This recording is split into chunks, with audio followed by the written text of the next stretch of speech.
आज की इस वीडियो में मैं आपको ये बताने वाला हूं कि कैसे आप एनडीए के एग्जाम में मैथमेटिक्स के अंदर 150 नंबर तक का भी स्कोर कर सकते हो। अगर आप एक एवरेज स्टूडेंट हो, आपके नंबर आ रहे हैं 60, 70, 50, 45, तो आप इस वीडियो को कंप्लीट देखें और जो जो चीजें मैं आपको बता रहा हूं उसको कंप्लीट फॉलो करें।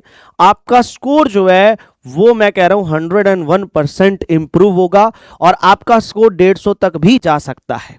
वो कैसे, वन बाय वन करके स्टेप हम फॉलो करते हैं। जैसे आपको पता है कि एनडीए का जो एग्जाम है मैथमेटिक्स की, अगर मैं बात करूं तो 300 नंबर का पेपर है। क्योंकि हम 300 नंबर के पेपर में से क्या सिर्फ 150 नंबर ला नहीं सकते? क्या ये इम्पॉसिबल है? तो ये बिल्कुल भी इम्पॉसिबल नहीं है, ये 101% पॉसिबल है। बस आपको क्या चाहिए? एक राइट गाइडेंस और एक राइट वे चाहिए, जिसको अगर आप फॉलो करें तो आप अपने स्कोर को इंप्रूव करें, है ना। तो सबसे पहला स्टेप क्या है? सबसे पहला स्टेप है कि आपको यह पता होना चाहिए कि कौन से चैप्टर्स ऐसे हैं जो मुझे बिल्कुल भी स्किप नहीं करने, जिनको मुझे 101% करना है और अच्छे तरीके से और अच्छे लेवल पे करना है। तो पहले मैं आपको वो चैप्टर्स बताता हूं। तो ये हमारे पास एक चैप्टर्स की लिस्ट है। मैं ये नहीं कह रहा कि सिर्फ यही चैप्टर करने हैं, मैं आपको कह रहा हूं ये वो चैप्टर हैं जो 101% करने ही करने हैं, इनको स्किप नहीं करना है। ये बहुत अच्छी खासी वेटेज रखते हैं एनडीए के एग्जाम के अंदर, चाहे कोई भी चैप्टर हो।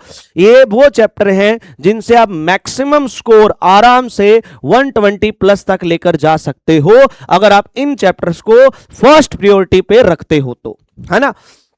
तो ये 14 चैप्टर्स है, matrix and determinant, complex, quadratic, sequence, PNC, probability, stats, trigo, coordinate geometry मतलब 2 dimensional geometry, 3D vector, function, limit, continuity and derivative. तो इन चैप्टर्स को आपको करना कंपलसरी है। इनको आप बढ़िया तरीके से चैप्टर्स को करो। पहले एनसीईआरटी से कर लो, और जिस भी बैच से आप फॉलो कर रहे हो, जिस भी बैच से, अगर आप सेल्फ स्टडी कर रहे हो, पहले के नोट्स हैं या पहले के डीपीपी है, तो इन चैप्टर्स को करो। अगर आप किसी बैच से पढ़ रहे हो तो उस बैच को फॉलो करो, उसके अलावा कुछ मत करो। अगर आप कहीं बैच में नहीं है, अपने आप कर रहे हैं, तो एनसीईआरटी हो गया, आरडी शर्मा हो गया, उन बुक्स को फॉलो करो। तो आपको इन चैप्टर्स को करना ही करना है, मैं आपको पहले बता रहा हूं। दूसरी चीज वो है हमारे पास ये 3 रूल, वो 3 बहुत ही इंपॉर्टेंट रूल है। सबसे पहला रूल है जी हमारा प्रीवियस ईयर क्वेश्चंस। पीवाईक्यू जो है वो एनडीए के एग्जाम में वो भगवान की तरह काम करते हैं, लेकिन आपको यह पता होना चाहिए कि पीवाईक्यू से हमें सीखना क्या है। प्रीवियस ईयर क्वेश्चन करने का मतलब ये नहीं है कि आप क्वेश्चंस पे फोकस कर रहे हो। मैं कह रहा हूं प्रीवियस ईयर क्वेश्चन करने का मतलब होता है कि आप जो है जैसे कोई भी चैप्टर पढ़ रहे हो, जैसे फॉर एग्जांपल मैं आपको समझाने के लिए लिख रहा हूं कि मान लो आप मैट्रिक्स एंड डिटरमिनेंट चैप्टर पढ़ रहे हैं, ठीक है जी, पीवाईक्यू लगा रहे हैं मैट्रिक्स एंड डिटरमिनेंट चैप्टर के। तो आपका काम क्या है कि जब आप मैट्रिक्स एंड डिटरमिनेंट चैप्टर के पीवाईक्यू लगा रहे हैं, लास्ट 10 ईयर के लगा लो, लास्ट 15 ईयर के लगा लो, आपके ऊपर डिपेंड करता है। तो लास्ट 10 ईयर के जैसे आप पीवाईक्यू लगा रहे हो, जैसे मान लो 2025 का आप पेपर सोल्व कर रहे हो, तो आप ये लिख लो 2025 में मैट्रिक्स एंड डिटरमिनेंट के, यहां लिखो टॉपिक्स, यहां लिख लिया जी टॉपिक्स, और यहां लिखा जी अच्छा अर्जॉइंट का एक क्वेश्चन आया था, अच्छा जी इनवर्स से एक क्वेश्चन आया था। मेरे कहने का मतलब है कि आप लिखो कौन कौन से टॉपिक के क्वेश्चन आए हैं, अपने अलग से एक डायरी पे ये लिखते रहो कि अर्जॉइंट लिख लिया आपने, आपने लिखा कि अर्जॉइंट का क्वेश्चन 2025 में आया, अर्जॉइंट का क्वेश्चन जी 2024 में भी आया, अर्जॉइंट का क्वेश्चन जी 2021 में भी आया, अर्जॉइंट का क्वेश्चन जी 2019 में भी आया, अर्जॉइंट का क्वेश्चन जी 2018 में भी आया। तो आपने अर्जॉइंट टॉपिक लिख लिया और आपने ये लिख लिया कि अर्जॉइंट के से रिलेटेड आपके कौन कौन से साल में क्वेश्चन आए हैं। इससे क्या बेनिफिट होगा सर? इससे यह बेनिफिट होगा, आपको यह पता चल जाएगा कि इस चैप्टर में कौन सा टॉपिक ऐसा है जो आपको 101% अपना स्ट्रॉन्ग करना पड़ेगा, कौन सा टॉपिक ऐसा है जिससे रिलेटेड यूपीएससी बार बार क्वेश्चन पूछ रही है। समझ रहे कि नहीं समझ रहे?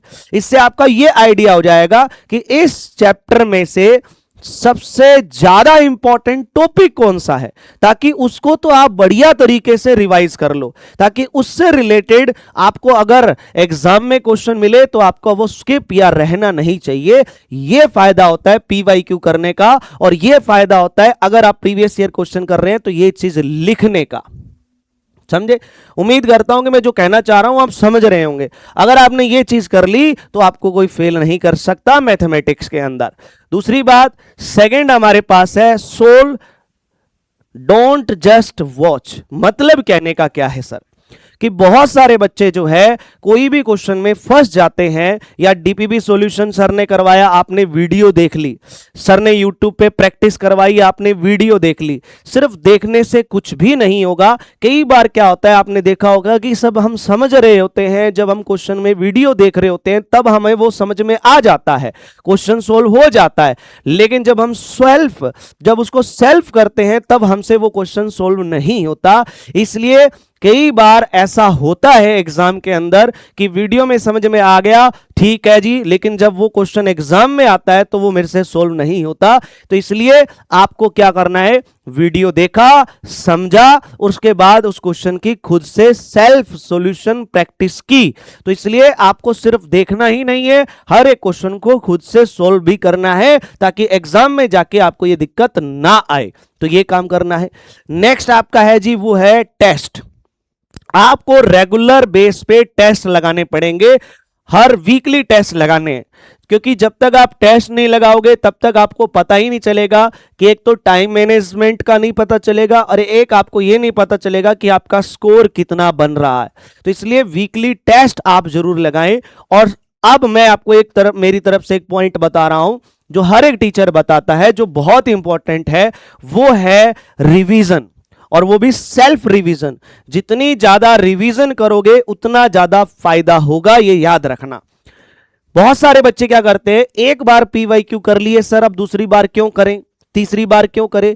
मैं आपको बता रहा हूं, एक बार किसी टीचर ने आपको डीपीपी दी, आपने सोल्व कर ली, टाइम है तो दोबारा से उसी को सोल्व करो, टाइम है तो तीसरी बार भी उसी को सोल्व करो। जितनी बार आप उसी एक चीज को सोल्व करोगे उतना ज्यादा फायदा है, मैं आपको पहले ही बता रहा हूं। सिर्फ एक बार करने से हमें एक चीज है, बहुत सारी चीजें भूल जाओगे आप बाद में। तो इसलिए एक ही चीज को बार बार रिवाइज करने की आदत डाल लो, कि अगर मैंने 10 पेज पढ़े हैं तो 10 के 10 पेज मैं इतनी बार पढ़ूंगा कि 10 के 10 पेज मुझे याद है, कि अगर मैं नोटबुक भी बंद कर दूं तो मुझे यह पता चलेगा कि इस पेज पे ये वाला पॉइंट मैंने लिखा हुआ है, एक एक चीज मेरे दिमाग में है। तो इसलिए ज्यादा से ज्यादा रिवीजन करनी है आपको। बाकी अगर आपको कुछ भी पूछना है किसी भी टॉपिक से रिलेटेड, एनी डाउट, तो कमेंट बॉक्स में कमेंट कीजिए, आपके हर एक पॉइंट का मैं रिप्लाई दूंगा, आपके हर एक डाउट का मैं रिप्लाई दूंगा।